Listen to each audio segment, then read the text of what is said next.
procurador-geral, né, para investigar. E segundo o Trump, o cara não quis ajudar. Aí ele começou a chamar o cara de traidor, de vacilão, de medroso, de covarde.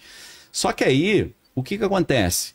O procurador se afasta do Trump, ele rompe com o Trump, e nos bastidores ele começa a usar a máquina estatal para investigar o Partido Democrata profundamente.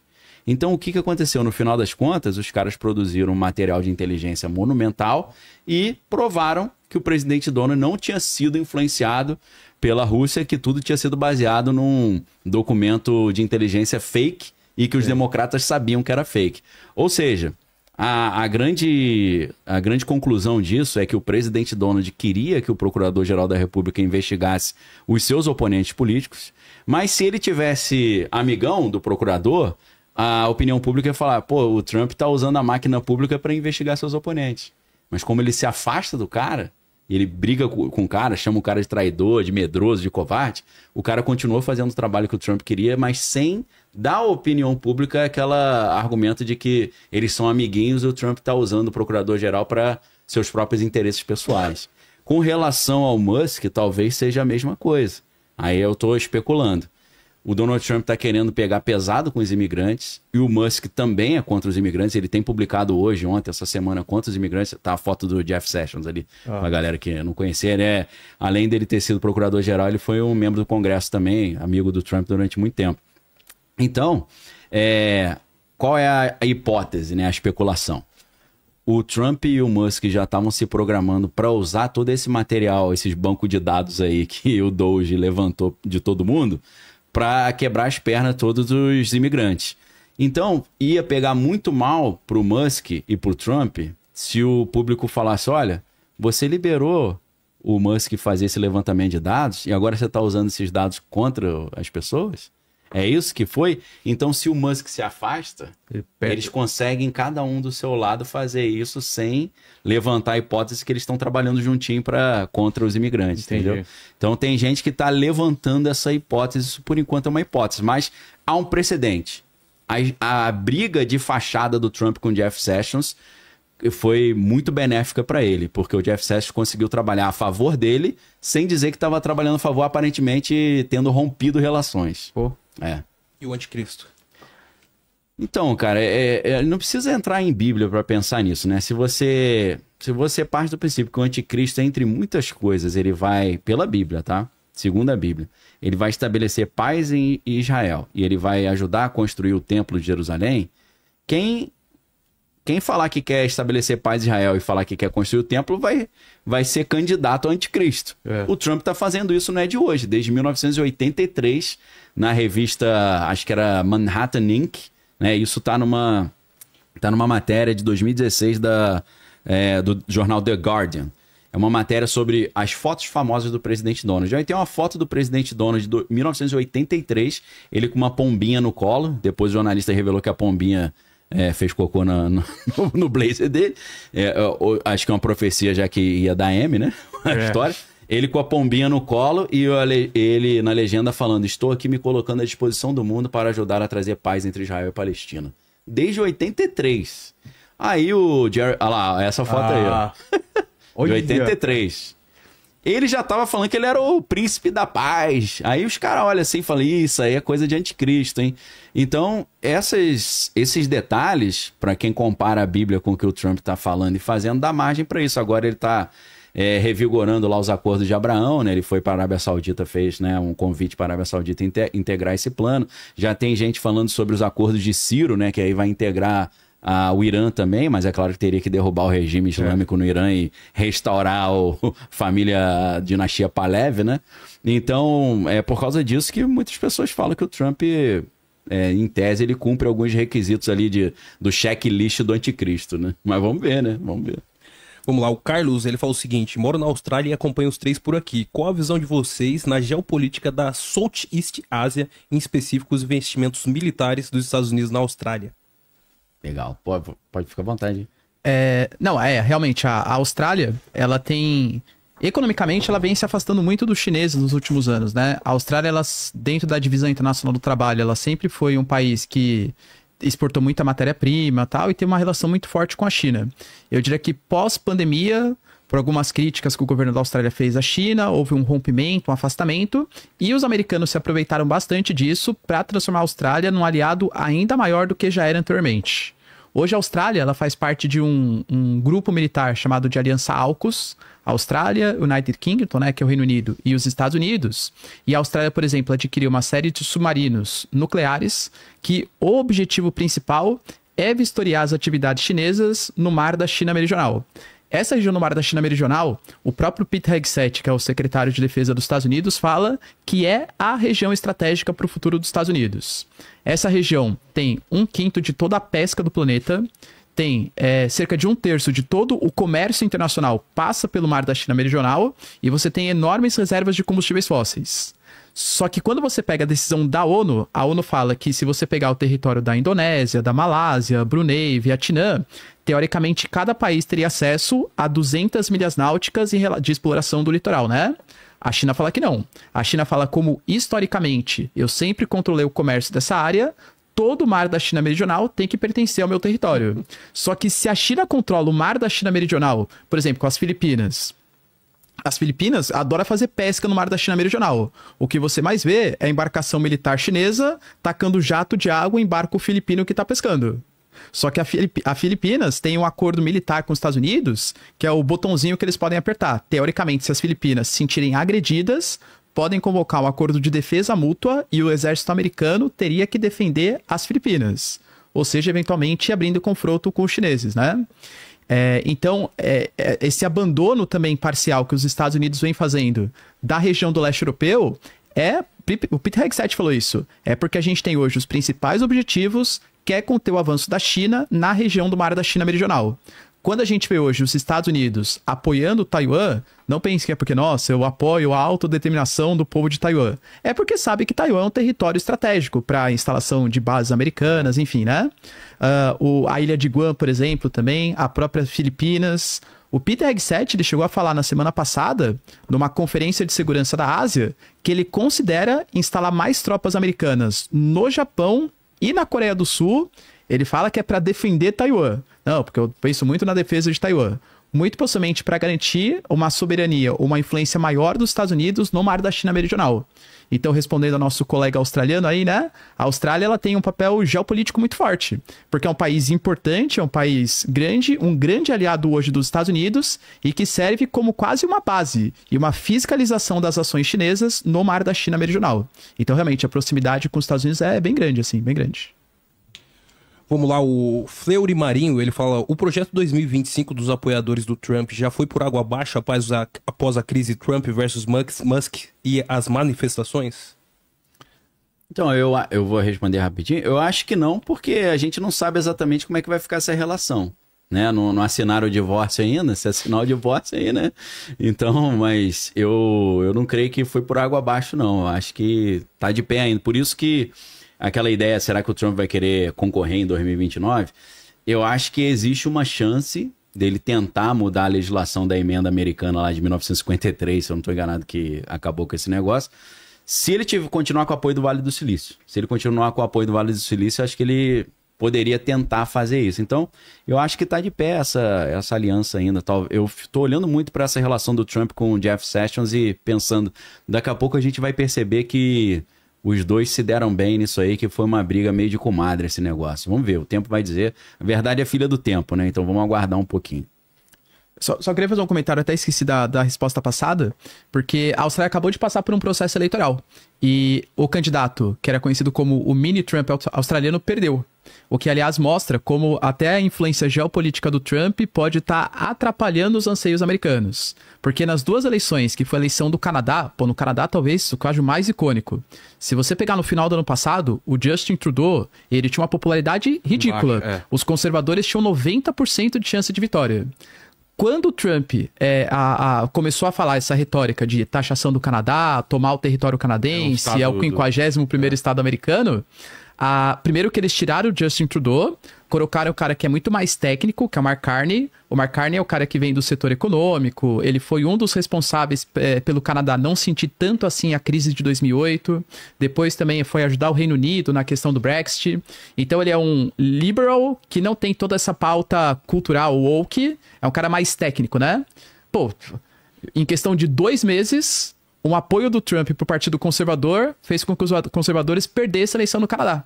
E os liberals continuassem no governo. Na Austrália aconteceu coisa muito similar. O candidato que o Trump apoiava acabou perdendo o processo eleitoral. Então, aí eu naquela teoria de que o Trump sabe quem ele apoia perde, eu acho que ele não queria que os caras ganhassem mesmo, né? Tem gente falando que ele preferia o Mark Carney, né? Vamos ver, não sei. Por enquanto eles já tiveram umas discussõezinhas lá na Casa Branca, né? Mas tem uma teoria meio doida. Eu tava lembrando do filme Mountain Head. Sim. E por que a questão da Argentina, né? Que aí um dos magnatos do Vale do Silício escolhe ele para governar a Argentina e ele fala, vou governar através de um ator que a gente vai botar no poder, né? Marionete. Então... uma das primeiras coisas que o Javier Milei fez quando ele venceu as eleições foi lá no Vale do Silício fazer uma aliança lá com todas as empresas para poder instalar na Argentina a questão da substituição do trabalho humano pela inteligência artificial e implementar o negócio da renda básica universal com aquela empresa WorldCoin, que agora todo mundo está falando que escaneia a retina das pessoas, né? Para oferecer uma mesada, né? Isso aí é só pra galera entender de onde vem isso. O Sam Altman, né, que é o CEO da OpenAI que faz o ChatGPT, ele falou, eu sei que a gente vai ganhar trilhões tirando emprego das pessoas, né? Mas para retribuir, a gente vai dar uma mesada para quem perdeu o emprego. E só que para dar essa mesada, a gente vai ter que fazer uma biometria da sua retina, a gente vai ter que cadastrar a sua retina. Você vê que interessante, eles começaram a fazer esse projeto beta, não fizeram nos Estados Unidos. Fizeram em Portugal, na Espanha, em São Paulo, aqui no Brasil. Isso tudo em 2022. Aí São Paulo aconteceu um pouquinho, depois eles foram embora. Agora, esse ano, eles voltaram. Aí todo mundo falando, ei, Daniel, você viu aquele negócio lá que estão escaneando a retina? Eu falei, tô falando desde 2022, pô. Eles estavam aqui e voltaram, não é a primeira vez. Lá em Portugal deu um monte de ação na justiça, porque o governo português e espanhol, eles falaram o seguinte, quem faz a biometria depois não pode revogar esse acesso à retina. A gente não sabe o que estão fazendo com os dados. Tem menor de idade que está sendo aceito para fazer isso. Então, só para a galera entender que a Argentina virou um test drive desse tipo de projeto do Vale do Silício, né? Que o Elon Musk fala muito sobre isso, que ele, no futuro eu acho que a gente vai ter uma renda básica universal, não uma, em inglês, né? Não uma Universal Basic Income, mas Universal High Income, vai todo mundo ter dinheiro sobrando. Aí ele fala, na verdade, a gente não vai precisar mais do dinheiro, né? Porque se você tem produto em abundância, você não precisa mais do dinheiro. Aí você começa a ver que o discurso do Vale do Silício é o mesmo discurso do Fórum Econômico Mundial, que é a substituição do dinheiro físico pelo dinheiro digital, substituição do capitalismo de shareholder, que é o acionista, pelo capitalismo de stakeholder, a ideia da quarta revolução industrial, que vem com a inteligência artificial junto, e a ideia do grande reset, né? Então você vê que aqui na América do Sul, a Argentina é um test drive desse projeto. E geralmente tem uma coincidência que as coisas acontecem primeiro na Argentina e depois no Brasil. A gente teve, por exemplo, o Macri, né, que era o cara de direita, que foi eleito na Argentina, prometeu, né, mudar tudo e tal, não conseguiu, aí não foi reeleito. Aí depois chega o Bolsonaro aqui, aí tenta fazer as coisas e tal, não foi reeleito também.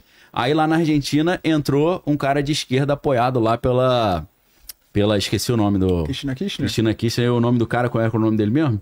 Alberto Fernandes? Fernandes, Aí entra o cara de esquerda, aí entrou o Lula. Aí só que agora o Fernandes saiu, entrou o Milei. Os caras, será que vai voltar, vai entrar um liberal, né? Liberal no sentido europeu, né? Então, assim, as coisas tendem a acontecer primeiro, acontece nos Estados Unidos, vai para a Argentina e vem para o Brasil. Então, por essa lógica aí, a gente antecipa algumas coisas que podem acontecer aqui. Eu acho que o filme Mountain Head, né, para quem chegou depois e não viu, eu acho que ele está citando um negócio sobre a Argentina de propósito, que a Argentina foi um protótipo do Vale do Silício nessa mudança para um governo mais, uma gestão da IA, né? A governança da inteligência artificial, a inteligência artificial decidindo para onde vai o dinheiro, né? Reduzindo o desperdício e tal. Então, só para pontuar esse detalhe que eu tinha esquecido de falar também. Entendi. O Marcelo Cunha, ele tá perguntando se o Daniel acha que essa retina está sendo escaneada por celulares e computadores também. A retina, eu acho que não, né? O computador, o celular, a câmera da frente, ele faz análise de movimentos faciais, né? A gente acha que a câmera da frente é para tirar foto, né? Mas, na verdade, ele está analisando expressão facial para ver seu interesse nos conteúdos, né? Algo que deu uma polêmica, que deu até uma ação pública aqui em São Paulo, porque uma empresa, vou falar o nome da empresa, né, que é um assunto polêmico, mas a empresa colocou totens na saída do metrô e a pessoa saía do metrô via propaganda e eles analisavam movimento ocular e expressão facial para ver o interesse da pessoa. Ah, é? É. E aí eles já faziam a biometria, identificava quem era e mandava propaganda pro cara que gostou. Aí a galera entrou com uma ação civil pública lá falando que isso aí é invasão de privacidade, dados pessoais, sem consentimento, porque não tinha nenhum aviso, né? Então, a câmera frontal do celular, ela faz mais isso. Quando você abre um conteúdo, né, aqui no celular e você... o seu olho fica mais focado, a sua expressão facial denota interesse, logo depois aparece uma propagandinha pra você. Que você não tá... Abriu e não tá olhando, ele se liga. Ele sabe. Não, na China, eles estão usando isso até na sala de aula.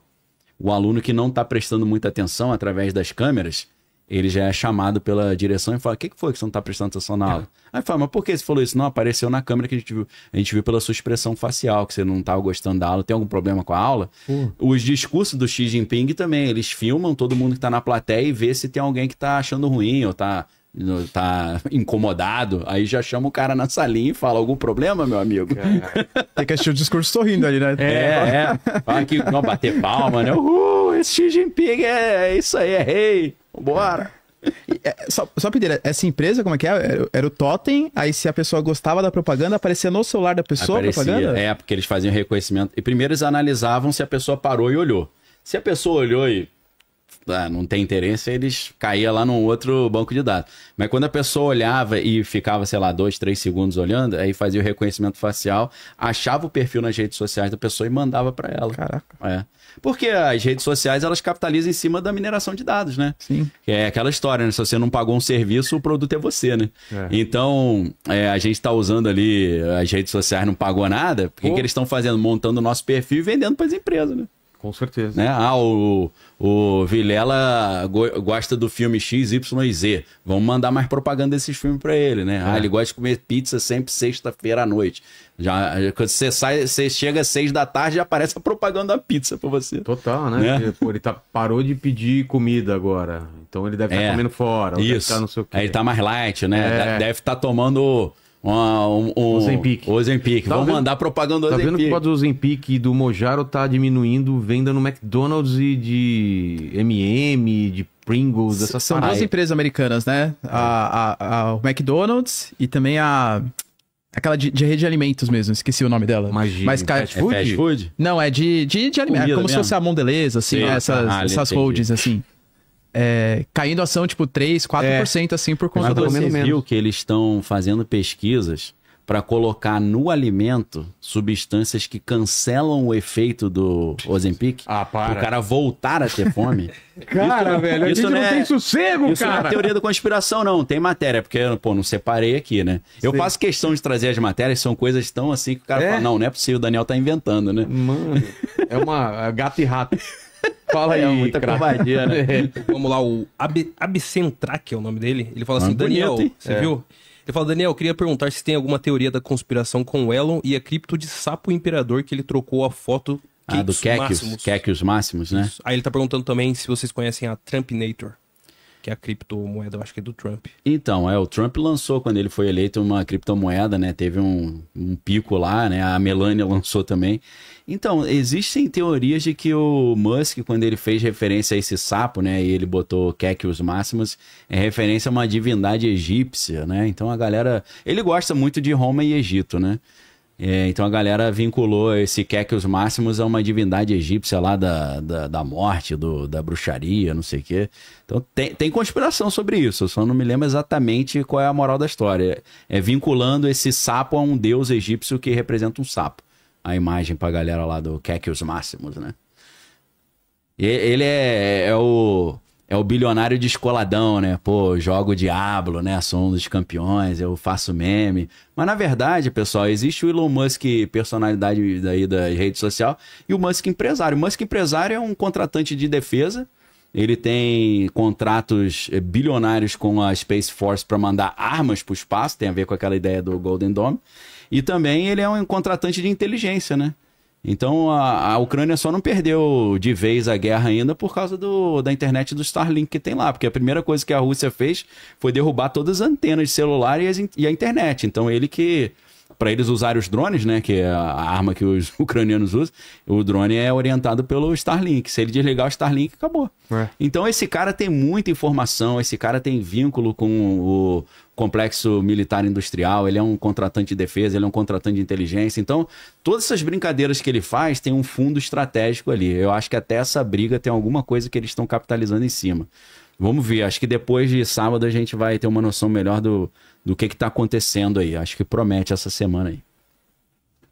Vamos lá, o Samir Rolim, ele fala sobre a rivalidade entre Trump e Musk. Como o embate entre o populismo e político de Trump e a visão tecno-utópica de Musk pode redefinir o equilíbrio entre a regulação governamental e a inovação disrupta dos Estados Unidos? Pô, não é possível. Esse cara fez essa pergunta pelo ChatGPT, né? Tá bonito. Achei mal bonito. Tá bonito demais. ChatGPT. Foi mal aí se eu subestimei a inteligência do cara, mas ó, parabéns.